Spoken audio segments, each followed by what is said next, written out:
नमस्कार दोस्तों, स्वागत है आपका डिफेंस अफेयर्स में। तो दोस्तों, रशिया और यूक्रेन के बीच टेंशनों के चलते अब भारत की तरफ से भी ट्रेवल एडवाइजरी जारी कर दी गई है और इस ट्रेवल एडवाइजरी में भारत की तरफ से कहा गया है कि जितने भी स्टूडेंट यूक्रेन में पढ़ते हैं वो जल्द से जल्द भारत में वापस आ जाएं। और अब दुनिया भर के देशों ने अपनी ट्रेवल एडवाइजरी निकाल दी है। इस बात के पीछे रीजन यह है कि अमेरिका की तरफ से यूक्रेन को एक डेडलाइन दी गई है और इस डेडलाइन में अमेरिका की तरफ से कहा गया है कि रशिया की तरफ से यूक्रेन पर 16 फरवरी तक अटैक कर दिया जाएगा।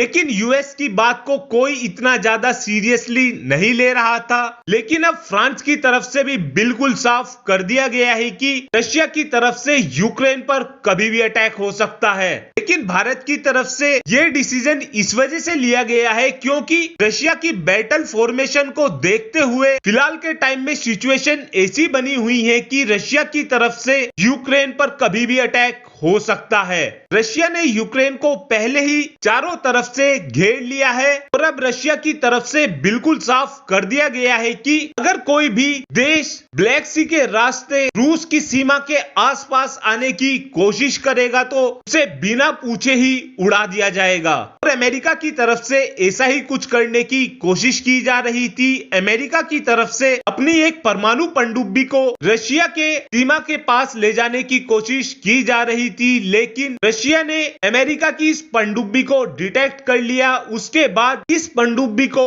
रशिया की नेवी ब्लैक सी से बाहर भेज कर आई है। और अब तक तो रशिया की तरफ से केवल यही शर्त रखी जा रही थी कि यूक्रेन को नेटो में शामिल ना किया जाए, लेकिन अब रशिया की तरफ से डिमांड और ज्यादा बढ़ा दी गई है। और अब रशिया की तरफ से पहली डिमांड ये की जा रही है कि ईस्टर्न यूरोप में नेटो के डिप्लॉयमेंट को कम किया जाए। और दूसरी शर्त रशिया ने ये रखी है कि अमेरिका बाल्टिक देशों को जितने हथियार बेचता है इन्हें भी बेचना बंद किया जाए। और तीसरी शर्त रशिया ने ये रखी है कि यूएस ने अपनी जितनी भी न्यूक्लियर मिसाइलों को यूरोप के देशों में तैनात किया है इन्हें सभी की सभी मिसाइलों को तुरंत हटाया जाए। लेकिन अब इन शर्तों को देखते हुए ऐसा बिल्कुल भी नहीं लगता कि रशिया युद्ध को रोकने के मूड में है, क्योंकि जो बिडेन की तरफ से इनमें से 20% शर्तें भी रशिया की नहीं मानी जाएंगी। और इस बात से जो बिडेन के ऊपर बहुत से सवाल उठ रहे हैं, क्योंकि जो बिडेन की तरफ से पहले ही अफगानिस्तान में एक बड़ा ब्लेंडर खड़ा कर दिया गया था